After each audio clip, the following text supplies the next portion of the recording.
Welcome to our tub. Come on in. It's warm inside, and there's always room for more. This podcast contains adult material and is intended for mature audiences only. If you're under 18, grab your rubber ducky and find another tub. This one's not for you. Hello and welcome back in the tub for episode 130. I'm Mr. Berg. And I'm Mrs. Berg. And this week, well, we're all set to bring a full episode interview to you, the listeners. And are we going to share who that lovely interviewee? We will. But it's again a nice little change. We've done full episodes, just ourselves. So kind of mixing it up once again. Last week we had a great interview. This week, another great interview. We want to thank Lainey Spicer for getting Joslyn Jane into the tub with us for a conversation. And it was a really good conversation. Yeah, we had fun. So we not even really met Joslyn, but ran into her over the last few Exoticas. And it was someone kind of on the list of, she seemed like very outgoing, very fun, just a great person, just at the conventions when we saw her and when we just kind of briefly met in passing. So this was good to really sit down. She has, as we talk about, she has some new things going on. Sports fan, so some things happening outside of the industry that she's doing, and pretty knowledgeable in what she's talking about as well when it comes to sports. So yes, it was a fun interview. We had a great time, and well, we're pretty much gonna really hop right into that and let it go.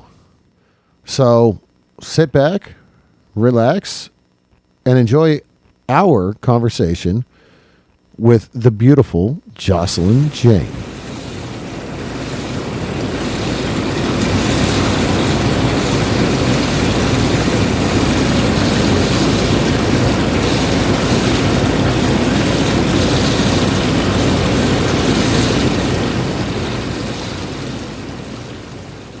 All right, welcome back to episode 130. As we shared in the intro, we have a very special guest with us this half. We want to thank Lainey Spicer for bringing our next guest into the tub with us. This South Florida bred 5'9" blonde bombshell with natural 34G breasts and curves to make you sweat has grown her career from party promotion girl to a top-tier performer in her 8 years in the industry. It didn't take long from the time she stepped on set as an extra for her to move into the spotlight. Her many scenes and accolades continue to grow, and we can assure you that the name Joslyn Jane will be heard for many years to come. Please welcome Joslyn Jane. How are you? Hi, thank you so much. Good. How are you? We're doing well. Again, as we said, thank you for taking some time out of your schedule to join us and discuss some of what you have going on. Yes, thank you so much for having me. We know you got some things coming up on the horizon, some new stuff, which is pretty exciting. So we'll have some discussions on that. And really just, as we said, have a good time as always. So as we start, can you let everyone know where can the listeners find you online and on social media? So my Instagram is xojosjane. That's XOJOSJANE. My Twitter is at XXXJoslyn. And my OnlyFans is onlyfans.com/Joslyn Jane. And I also have a sports Instagram for my upcoming podcast called Sports Talk featuring Joslyn Jane. All right. And as you said, that something coming up. So let's start with that, being you just mentioned it. So as you're here on our podcast, so what drew you to your own show first off, and secondly, the topic of sports? I got into basketball about 5-6 years ago, and then from there, it sort of grew into a love for the NFL. And I have a lot of male friends, and we sort of when we get around and we start talking about sports, we sort of, we shoot our shit, we talk our shit, and over the years, it's given me a lot of confidence as far as like talking about sports with other people. I've been on Sirius XM radio shows over the years, talking about it with Lisa Ann and people like that. So it's just it's something I'm passionate about and I love to do. And I love the competitiveness of it. I grew up with an older brother, so I love it when guys are like, you don't know what you're talking about, and then I give them a 2-minute spiel on my take of how the Cowboys are doing or how the Raiders are doing, and they're like, you actually know what you're talking about, and I'm like, I do, I know, and then I just walk away. So I like doing that. Nice. I can see that with from a guy's standpoint. Oh, what are you? And kind of just like oh, well, here you go. Thank you. Bye. Actually, it's funny. This is a couple years ago now at AVN. I was in line. It was the day of the award show, and I was in line. I was helping a girl she needed a badge or something. So I watched her, belongings. And somebody was talking to somebody who was a Raiders fan. So I said, oh, I love Raiders fans. Shout out to them. I love their energy. And there was an Eagles fan present. And he said, and I said, it could be worse. The Raiders fan said, if we could only win a game or two, and I said, could be worse. You could be an Eagles fan. And the guy turned around so fast and said, what the fuck do you have against the Eagles? And I said, I actually have a PowerPoint presentation prepared for you. Would you like to sit down and watch it? Okay, first of all, you started the precedent of having the first prison in an NFL stadium, period. Whether it's gone or not, y'all still set the precedent for just being an angry fan base. Yeah. He's like sitting there. And he's like, yeah. And he's like, you know what? You're right. You have a great day. Then like 3 weeks later, I get a DM on Instagram, and the guy's like, I had no idea who you were. Thanks for the Eagles insight. Really nice to meet you. And I was like, oh, that is. And then I think at one point I made a comment about, they won a Super Bowl, 10, 12 years ago now, and I said, we're never going to hear the end of it, not in my lifetime, and probably not in my children's lifetime if I ever have them. And the guy just started laughing, and I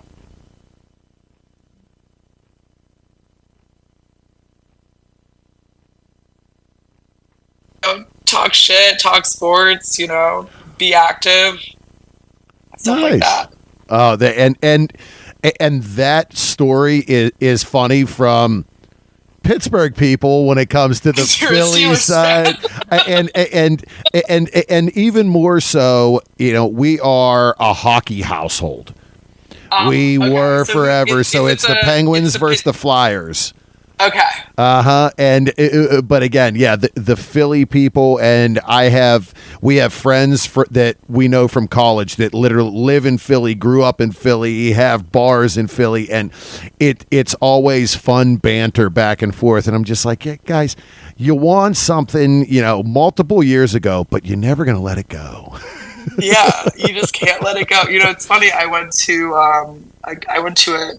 a game 5 of the Panthers, Edmonton. Okay, nice. Yeah, and it was fun. I really love hockey games. It's very different from NFL and NBA games because it's 3 periods as opposed to 4 quarters. Yeah. Mm-hmm. So for me, and then you can scream and curse however much you want. Oh yeah. Which, I've been to Heat games with my friends, and they're like, Jay, you're gonna get kicked out, and I'm like, really? Am I? Like, who's going to kick me out? And I've seen people get kicked out of NBA games. So, Oh, wow. oh, well, that's if you're, around children and you're really screaming and being belligerent. You have to really give them a reason to want to kick you out. But yeah. And hockey's gotten a little bit more mild over the years. The first hockey or NHL game I ever went to, I was younger. I went with my father, and it was a very brutal game. Like, they knew it was going to be. It was. Yeah, that was back when Gretzky was. I mean, was that before? I don't know. And it was the Mario and Gretzky era, and it was. The Penguins were playing the Rangers right after Adam Graves broke Mario Lemieux's wrist. Oh. And it was insane. Yeah. There was beer flying. My father's like, never again. And literally, our son was at his first NHL game at 4 months old, and we had Penguin season tickets for 15 years. He grew up going to games. Oh, wow. Yeah, my father's like, are you serious? I'm like, that's what we're doing. So, yeah. And NBA, you said you started with basketball. Was it straight NBA? Was it college? So I grew up, I was an athlete in college. But as a kid, the only sport I really I watched growing up was tennis. So I understand sports, and I've known a lot of athletes in my life, but I just didn't understand the ground rules of certain sports and things like that. So my dad would take us to baseball games, back in the day at the old Joe Robbie Stadium. And I don't know what I'm looking at. Like, I don't know what's an inning? Like, he just didn't explain things to us. He just brought us places, but he didn't explain the game to us. Whereas with tennis, he could sit there and explain play by play everything that was going on. Oh, nice. So for me, it was more like I had to kind of teach myself as I went along. Yeah. And it's something that you can learn. Baseball is just one of those things. And I remember taking our son to a baseball game after going to hockey games forever. And by the fourth inning, he's like, Dad, I'm bored. Because it's so slow paced, and when you gotten so much faster with the shot clock. It's much faster now. Yes, now that they've added the pitch clock and all that other things, and you can't go to the mound every inning and talk to a pitcher and all. So it's gotten better, but like from the excitement and everything. Now he has got into basketball. I never really got overly into basketball. Outside of gambling on a bracket for the NCAA tournament. Yeah, we've all been there, done that. Even I did this year. Yeah. Oh. So the show, the plan is to kind of cover anything and everything, what's happening today, so it's tomorrow? Gonna be mostly, so right now I have a live show on Sunday at 6 p.m. Eastern Standard Time. And what I'm going to be talking about is mostly what's going on behind the scenes in the NBA, and also, what's going on in training camps so far. Okay. Because, tomorrow the Olympics start. And what I didn't know is that the coverage for the NBA is going to be shifted, I think, between two different, I think it's going to be between TNT, or it's going to be split. So there's not going to be as much coverage. They're completely covering the Olympics, I think, 24/7 on ESPN. So it's going to be split, I think. So, I want to look at that. I obviously want to watch the Olympics too. I definitely want to watch the opening ceremony tomorrow. But I'm going to do that, and I might cover a little bit of the Olympics. I know that swimming, I think, is going to be one of the first events that they're doing. I grew up, my mom is a swimmer. So I also grew up, watching Michael Phelps. Okay. That was like the one activity. Yeah, we always watch swimming. So random. Speaking of the Olympics, I just saw recently that breakdancing is going to be a sport. It's a new Olympic sport? Really? In the Yeah, supposedly. I think it said in the summer games. I'm like, what? And they're always they've always added some very interesting things. It's like, wait a minute. I guess, hey, why, they've added what, BMX over the years. They've done a couple different BMX, things. Yeah. But I mean, I think as a sport, I don't know. I'm trying to bring back the 80s. Yeah. Breakdancing. Yeah, that's making me feel old. Jeez. I mean, there is gymnastics. Yeah. Like dance. I guess you're combining the two, like and floor show and hip hop. Isn't there what's that event that they do in gymnastics with the little ribbon? Oh, I don't know what that's. I know what you're talking about. Yeah. What's the name of that? I don't know. That's a sport. You can win a gold medal in that. So I mean. Yeah. I guess breakdancing isn't that far off, really. Yeah. And breakdancing's so difficult. It seems so physically challenging. Yeah. So, but no, that's awesome.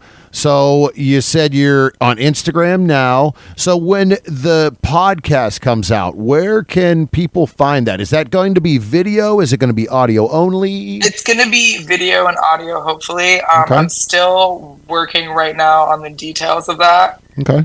With my showrunner, but when I do have those details, I will announce them on my Instagram and my Twitter.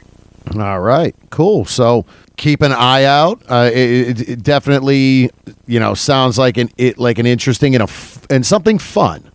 Something that definitely. As we just talked about it, there's the passion there and the want. So, looks definitely look forward to listening to it and watching it when it comes out.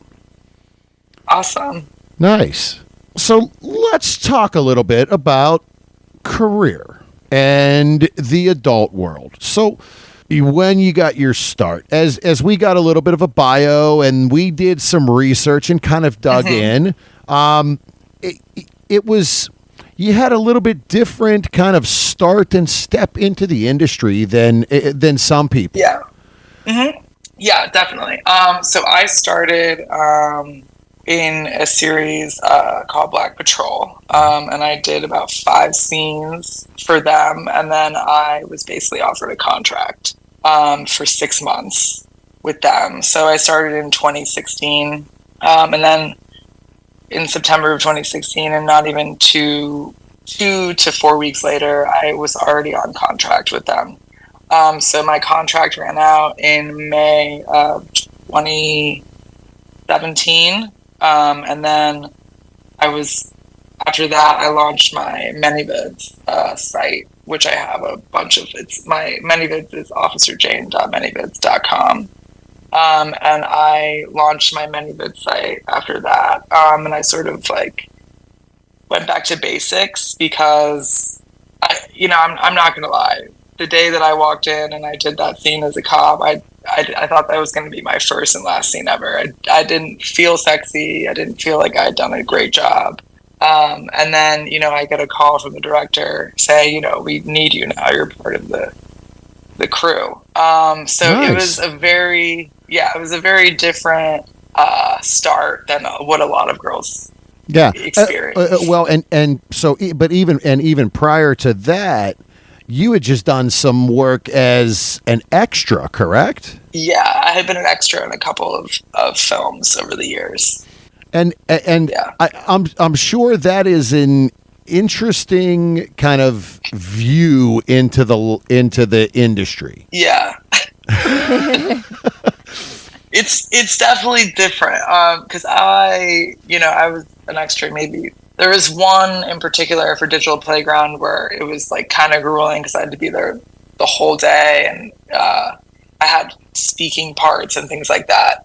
But you're there the same amount. I never left before the main performers left because I had to deliver lines. They would do my makeup. Sometimes I'd have to do my own makeup. It depended upon what shoot I was working for. But you just see kind of what they go through, and you're like, this is actually hard work. This is a full day. They start at 10 and they go till 10 p.m. That's a hard day's work. So I kind of saw it from the perspective of, oh no, this is work. Yeah, it's not walk in, drop your pants, do the thing, and walk out as walk some out people. with a check 2 hours later. Yeah, exactly. All right, yep, let's do it and let's get out of here. It really is a production, and I don't want to say what Hollywood goes through, but essentially, I mean, yeah, you're working. We've talked to other performers. It's a 12, 14-hour day sometimes. Yeah, sometimes it's a 16 to 18-hour day. Yeah. So yeah, I definitely sort of grew to appreciate the hard work they put in. And then one day I just kind of woke up and I was like, I can do what they do. And then I walked into an interview, a casting for Bang Bros. And that's just kind of how the whole thing started.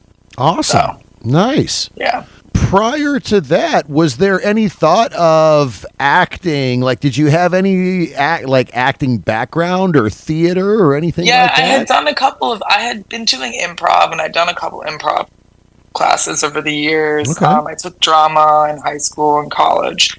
But I had a little bit of stage fright. Fair.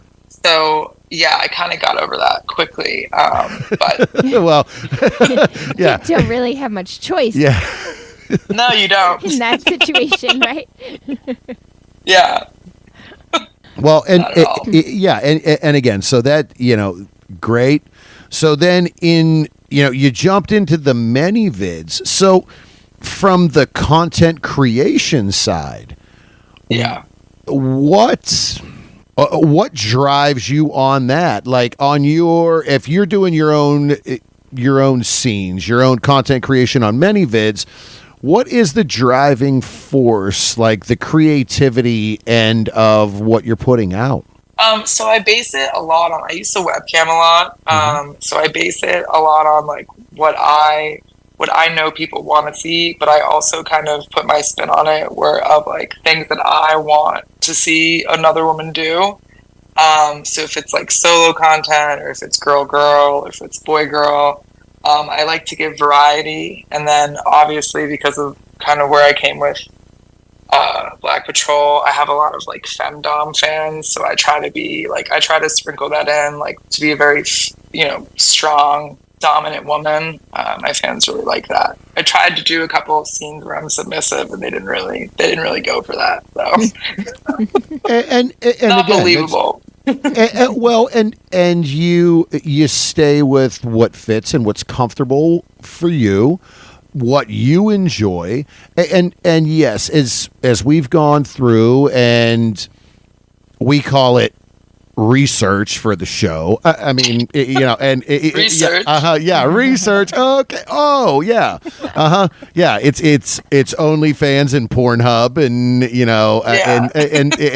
Brazzers, and okay. Hey. Yeah. Hey, business expenses. Right. Research purposes. Yeah. There is that femdom side, and then there is a lot of the MILF side.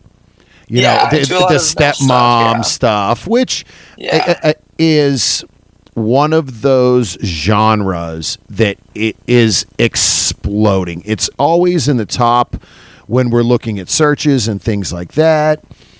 And it definitely takes the right person, the right personality to do that. And you're knocking that one out of the park with just with the scenes and the way you portray that.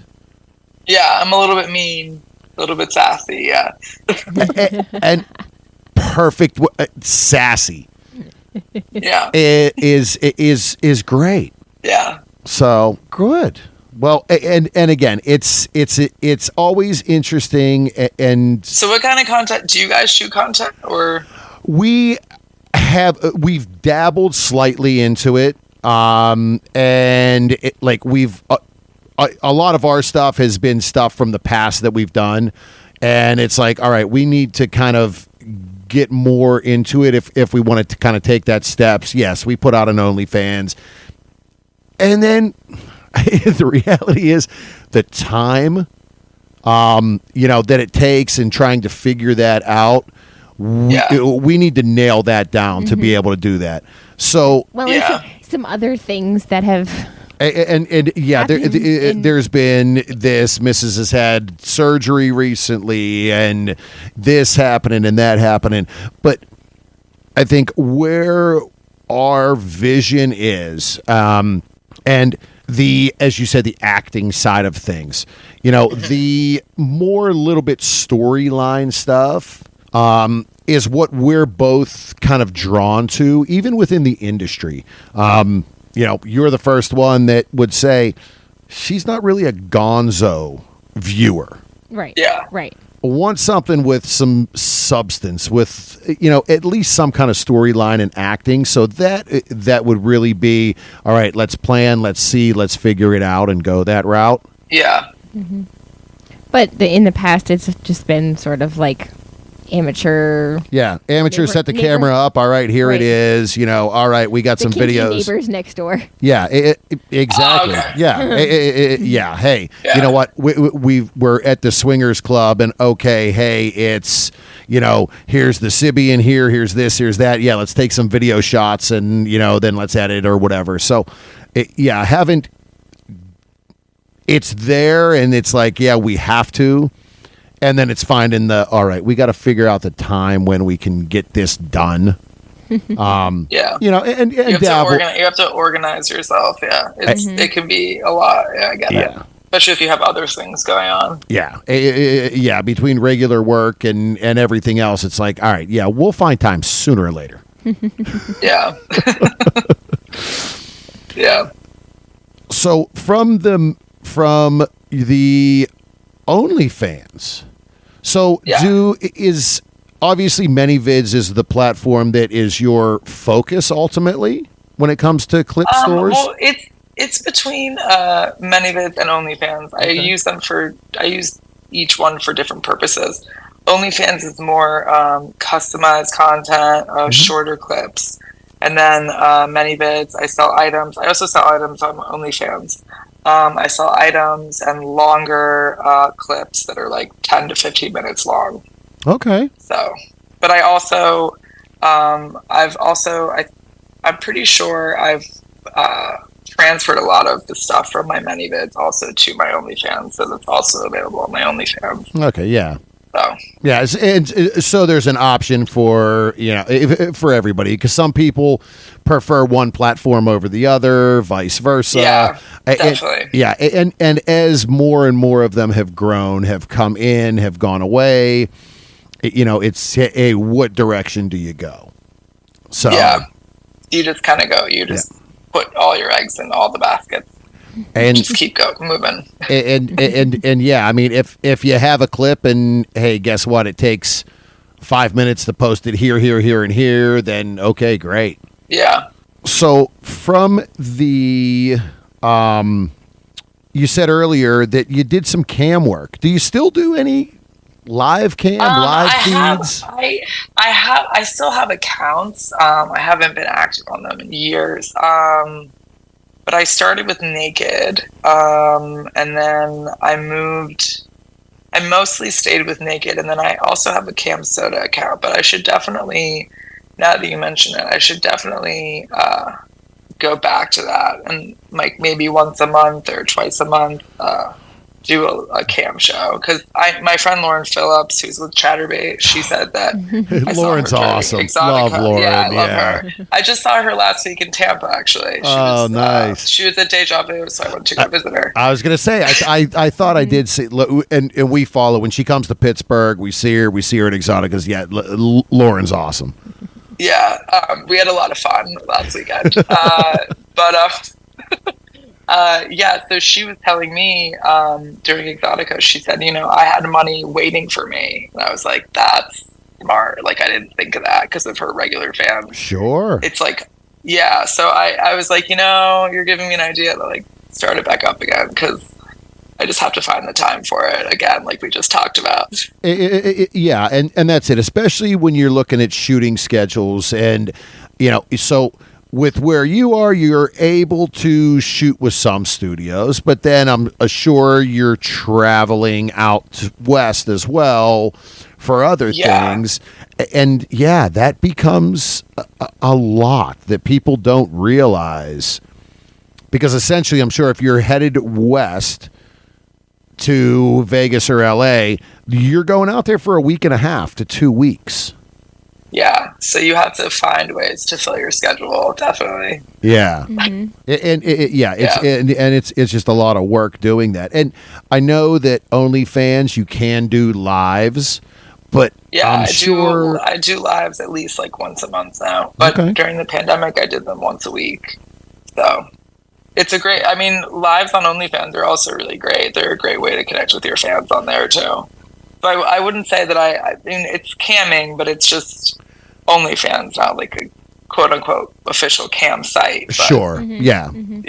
Yeah, and we've watched some, and we've gotten on and watched some live shows on OnlyFans and stuff, and yeah, it is good, but it's definitely different than a Cam Soda or a Chatterbait or a Streammate or any of those other ones. And they're all different. And then I haven't been on in so long, but they're all different. And I do know that for some girls that I've talked to over the years, like I think for some sites you can see the guy chatting with you. There are different settings. Oh, okay. But I think that's. I'm not sure which. That might be for Streammate or one of the other. I'm not sure which site it's for. But I remember a girl telling me that about one of the sites, and I was like, "That's crazy."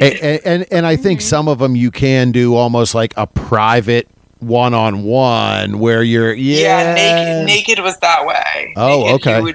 They would take you privately, and then you would go back into the normal room, and then they would take you private, and then you would go back into the normal room. So that's more of what I'm used to than everybody seeing at the same time. That's like a lot. Because I remember like when I was on Naked and guys would be tipping me money and be like, do this, and I'm like, okay, I'm dealing with like a request number 1, and you've already like this is request number 7. Like I gotta go in order. I can't. Everybody's asking for different things. I have to go in order. Yeah. Give me a break here. Yeah, I'm only one human. so yeah, but you give me a good idea. I should definitely look into camming at some point again. Yeah, and again, based on time, like I said, it just how much time is really there? Yeah, you have to make time. Exactly. So as we talk about making time, so in the free time, what is what do you use? And it's such a big word. What do you use for you to take mental health and focus on your mental health and you? So very, very good question. Very important question. So sometimes I love to work out. I love to go to the gym. But I also like to golf. And when I golf, I don't look at my phone for 2 hours. I think, phone breaks, social media breaks are very important, especially, having been in the industry for 8 years. It can be a lot. And it can kind of be overwhelming. So for me, I've taken like month-long breaks from social media and things like that. Just because, there have been times where I'm like, okay, I'm like not mentally well, like I'm not how I normally am or how I want to be. So you just have to kind of gauge how you feel and kind of create boundaries as you go along, because you're your only advocate basically. And if it's too much for you or if it's overwhelming, no one else is going to set that boundary for you or tell you, hey, like slow down, take a minute. So I definitely learned to listen to myself a lot more than I used to, and just trust how I feel. And always, take a breath, take a beat, take an hour, take a day, you can always come back to it. There's no rush. Yeah. So that's kind of how I think now. When I first started, it was more of like rush, rush, rush, rush. It's like, get it done, get it done, get it done, get it done. Yeah. But now I'm much more relaxed yeah. And as you said, you know your own limits, your own boundaries. You do the stuff that you need to do. Yeah. On your time and everything. So, and it's important because nobody else is looking out for you. Yeah, nobody knows how you're affected by certain things that you see or certain things that people tell you or, the interactions that you have. So it's really up to you. Yeah. And too many people and too many times, too much, you suppress it. I'm fine, and let it build. So you need to be able to kind of release that and go. And as you said, getting on the golf course, yeah, that could be an unwind. That could be just like, I've gotten to the point on the golf course where I'm like, guess what? This is a shitty day. It sucks. I can't hit a straight drive, but guess what? I got bourbon and I got a cigar and I don't care. Exactly. And it could be worse. Yeah. Could be worse. Yeah. I had a time where I'm like ready to throw clubs and I'm this and I'm that. I don't take golf. Like I don't know what my handicap is. Nope, I go out to just have fun. I like to hit my driver. But other than that, I'm mostly there to just be in the outdoors and have a good time. I'm not the group of guys on the golf course that scream fuck every time they make a bad shot. I'm not that person. And I was, and I've kind of gotten past that. I played in an outing about 3 weeks ago, and literally I went in the first 4 holes. I just contributed 6 balls to this golf course into the water, into the trees. I'm like, oh, well, fuck it. Don't care. Give me another bourbon and I got a cigar. Oh, well. Yeah. Yeah. And the guys I was with, they were like, well, I said, I bought 2 24 packs of balls before we came out here. I'm like, you bought 2 24 packs of balls and you lost all of them?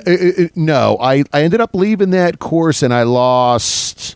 I think I dropped 12 that day. and literally, it was the first time I played this course, and there was so much water. There was so much water on it, and I'm like, if there's water, it's in it. I don't care. Water is, the death of me, too. I agree with you. Yeah. Now, the weird thing about me is that I actually like going into the sand traps. I like it. And I like the fact that you don't have to hit the ball directly; that you just hit the sand, and then it makes all this. Yep. It makes all this mess of sand everywhere. Yep. Like that. And that day, I think on the beach. Yeah. It's like we're at La Playa. We're at the beach. Yeah. There you go.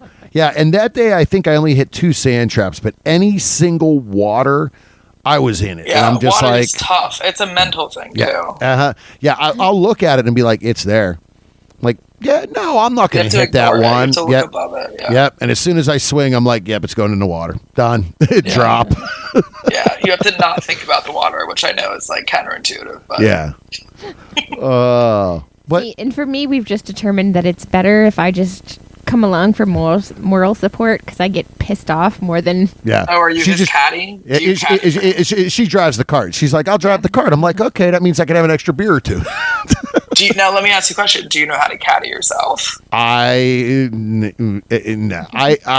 will sit in the cart and I'll do it, but I'm not walking. I'm not going to caddy. I'm not going to put a bag on my shoulder and walk a golf course.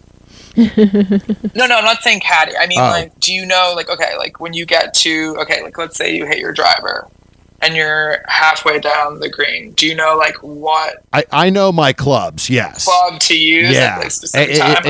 Yeah, I'm pretty good with my clubs where I'm like, all right, I'm about 200 out. I'm swinging uphill. Yeah, okay, guess what? Here we go. This is going to be a 7-iron, 6 or 7-iron, and we're going. I'm good with that. My first set of clubs, I didn't have all of the clubs that I needed. So I would kind of have to like, and it was fine. I was missing like maybe a pitching wedge or something. Yeah. So I've just learned to kind of like counter. You can sort of interchange clubs, but you know, my 3-wood, like I just started hitting it well this year. Okay. Like the hybrids and stuff. Yeah. I'm sort of starting to get better with hybrids. And my 3-wood has always been like a go-to off the tee or off the fairway. I can hit my 3-wood off the tee just as long as my driver. My problem is my driver, I'll hit it 150 yards straight and 150 yards to the right. But I'll compensate, and then I'll hit it 275. I'm coming over the top. Yeah. Yep, I got a shift, and so it's going out, and it's just a straight off to the right, and I'm like, does your club when you hit the ball, it's either opened or closed? That's why it's going right like that. It comes out. It comes as I'm coming down. Because I do the opposite, and mine goes left, and I make the joke that it's drunk, but that's really what it is that I'm closing it too much. And I think you're opening. Yep, I'm opening it up too much when I come down, and I'm just like. But if I get my 3-wood and put it down, it is straight, it is long, and I'm like, okay. I think it's either my 5 hybrid or my 3 hybrid. I can hit that. I can hit the ball further than I can hit it with my driver sometimes. Yeah. It's one of the, and it's such a mental game. Like we do it to unwind, and it's such like a mental game. And like I said, I've gotten to the point. I'm like, guess what? I'm outside, and here it is. The guys from work, we had a golf outing it was a company golf outing, and I come rolling in, and they're like, "What do you got?" I'm like, "I got a bottle of bourbon, I got 2 6-packs, and I got a humidor of cigars." You bring a bottle of bourbon with you on the course. Yeah, and it was care what I score after that either. And it was so funny because the one guy's like, "How'd you get that into there? They jammed me and they pulled the beers out of my bag."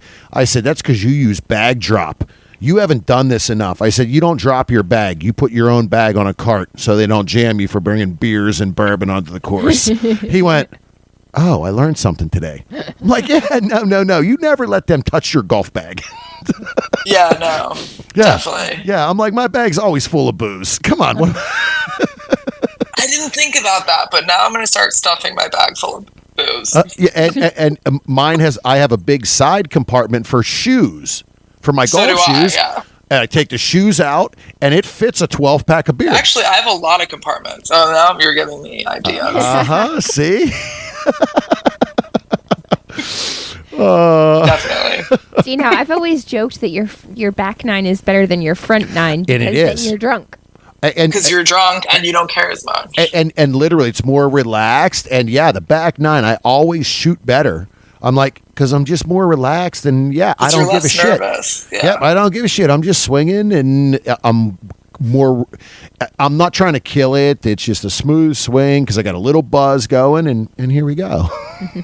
Yeah, no, I feel that 100%. I'm on the same page as you. And I have a speaker usually that I play music out of. Now, not all the golfers are a fan of that on the course. But we played in this company golf outing, and it was everybody from the office, and literally we had 2 of the big boom Bluetooth speakers.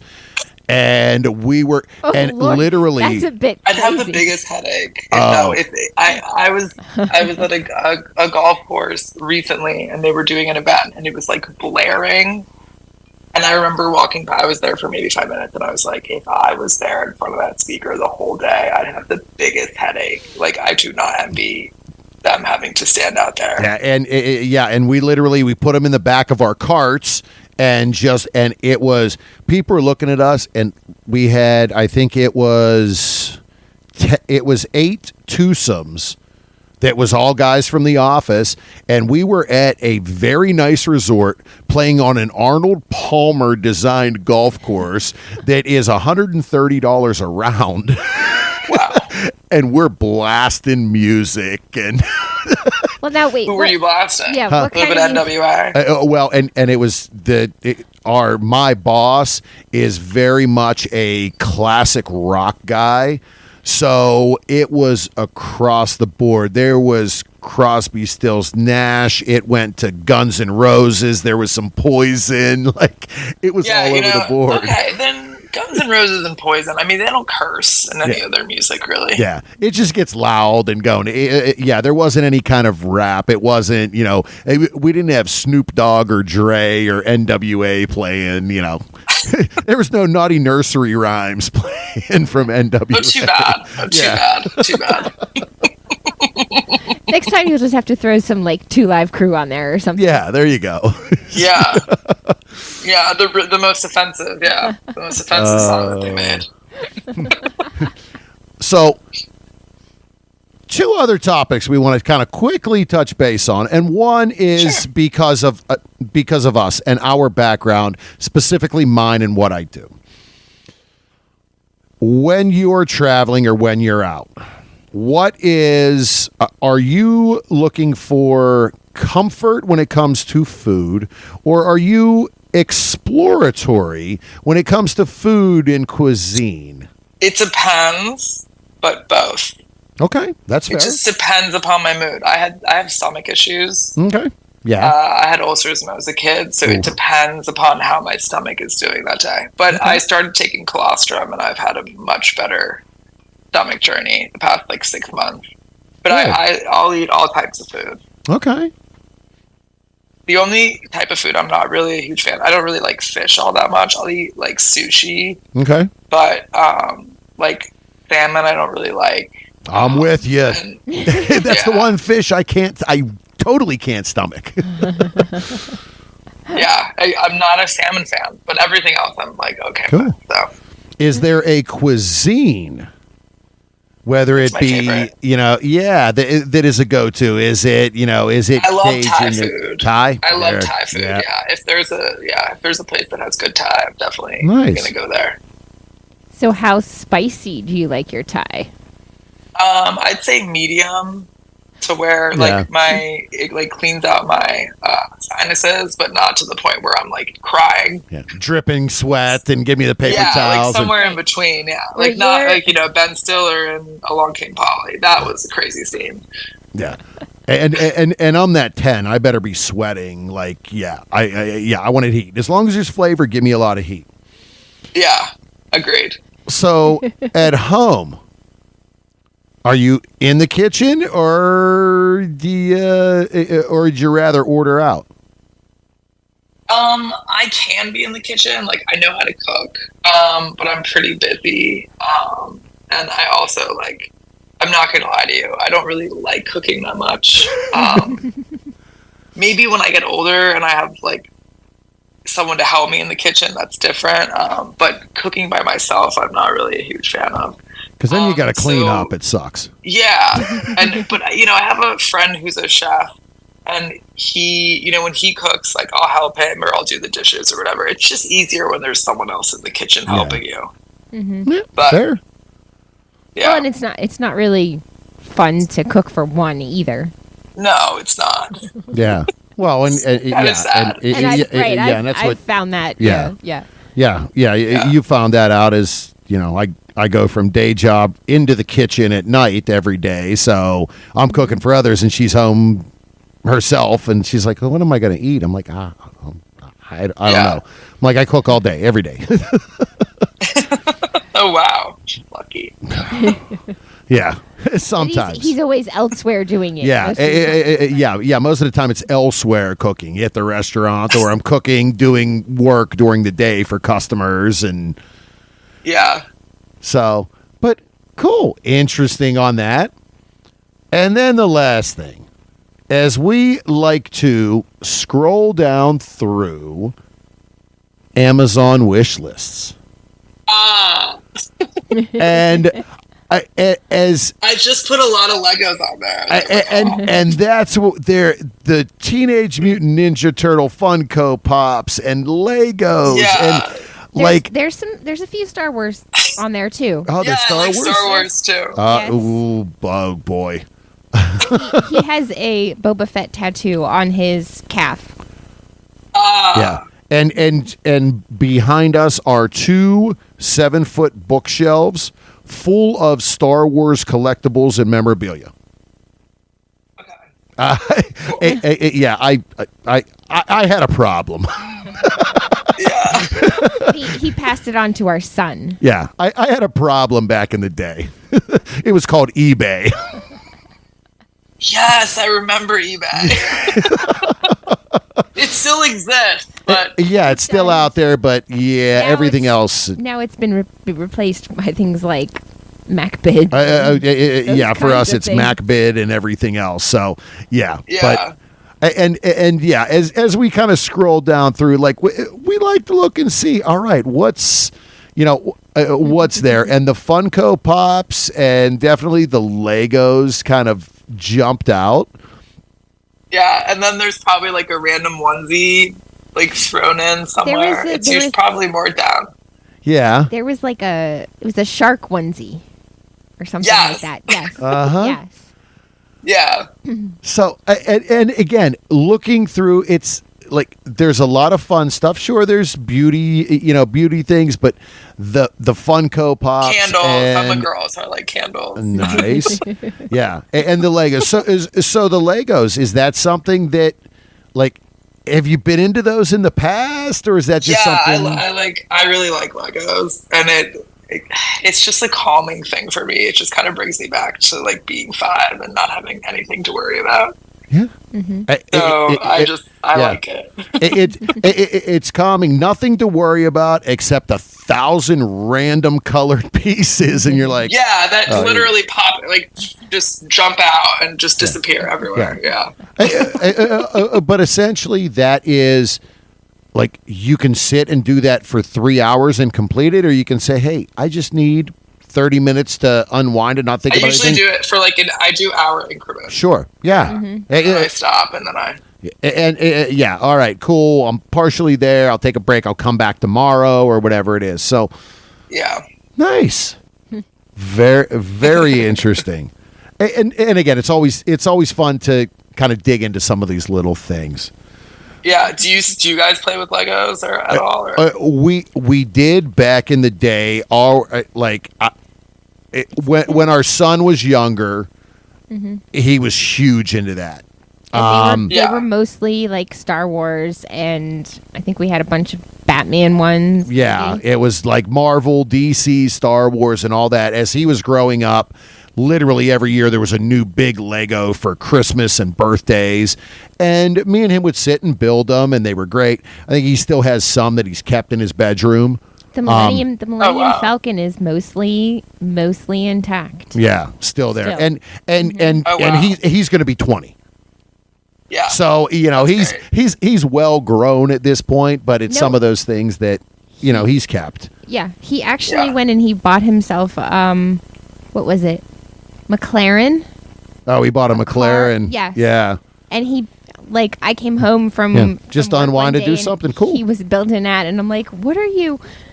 Yeah, I'm like, okay, cool. Right. Hey, take a break from college work and you build some Legos. Awesome.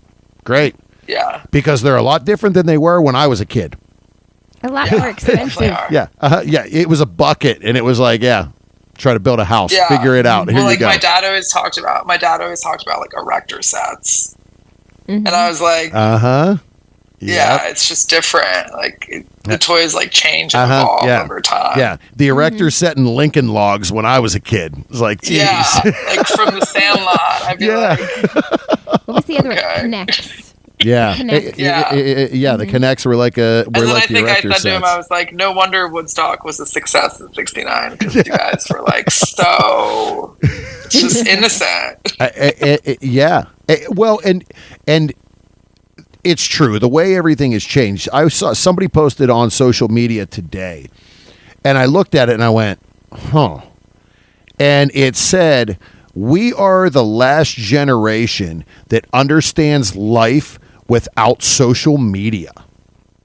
Yeah, And I went, you're not freaking wrong. He's not wrong. I mean, and we were both born in 78. We're in Yeah. our mid 40s. And I went, yeah, you know what? I remember the first cell phone that was a freaking backpack. And Right. now we're I was born in attached to 'em. '90. I didn't have a cell phone until I was 15, and iPhones didn't come out till '07. Yeah. I didn't have an iPhone until I was like 25. Like, people don't believe that, and I'm like, no, Right. I didn't have an iPhone. Like, Yeah, and I loved it. Yeah. Yeah. I'm like, guess what? The phone was connected to the wall. Yeah, You or know. the Facebook was connected to your computer, which you would leave and then see for an hour when you got home. It wasn't like a big deal. Yeah. And if you wanted to be on the internet, you had to dial in, and God forbid somebody would call the house, because then you got disconnected. Dial up, yeah. Dial up AOL internet. I'm like, you don't get it. Internet is at your fingertips now. We I don't have remember that having shit. an instant messenger account. Like, people nowadays don't even know what that is. Yeah, a messenger. Exactly. Yeah. Well, I tell you what, it has been great. Just having a conversation and really getting to know you better. Yes, it's been so much fun. Before we go, can you let one more time everybody know where they can find you online and on social media? Sure. My OnlyFans is onlyfans.com/Joslyn Jane. My ManyVids is officerjane.manyvids.com. My Instagram is xojosjane. My sports Instagram is Sports Talk featuring Joslyn Jane. And my Twitter is @XXXJoslyn. All right. Awesome. Well, and again, the Sports Talk is coming out very soon, so keep an eye out for that. Stay tuned for that. And again, it has been a pleasure. Thank you. Definitely. Hopefully we get the chance to see you in New Jersey in Exotica. Definitely. I should be coming. But I definitely should be coming, at least for one day. Oh, awesome. Cool. We look forward to seeing you then. Okay, sounds good. All right. Thank you. Bye. Thank you.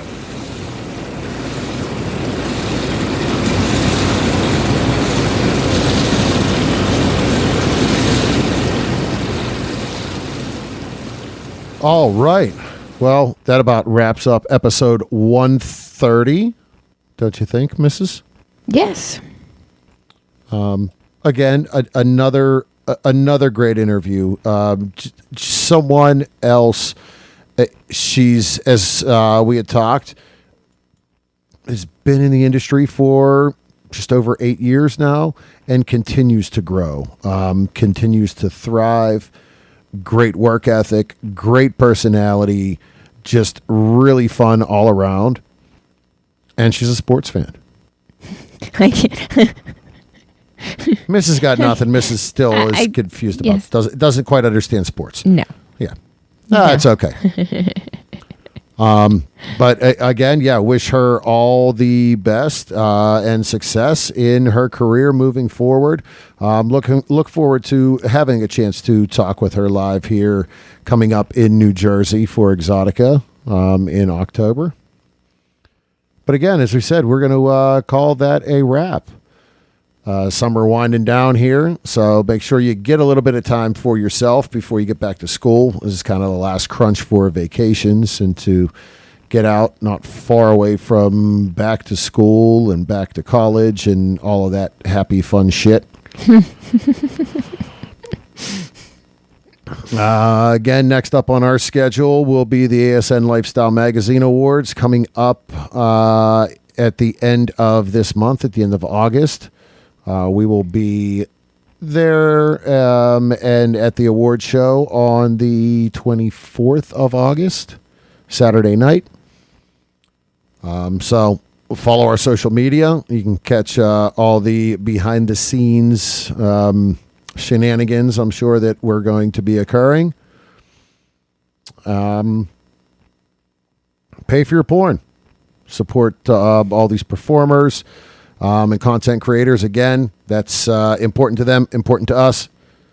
Every little bit helps, every couple bucks. Don't be going for the free stuff. Be sure to follow us again on our social medias. Berg Couple for Fun on Twitter and Instagram. The Bergs on Facebook and Reddit. Still trying to figure that one out. Yeah, it's still, it'll eventually get there. But yeah, hey, I guess we call it a wrap. So remember to wrap it before you tap it, lick it before you stick it.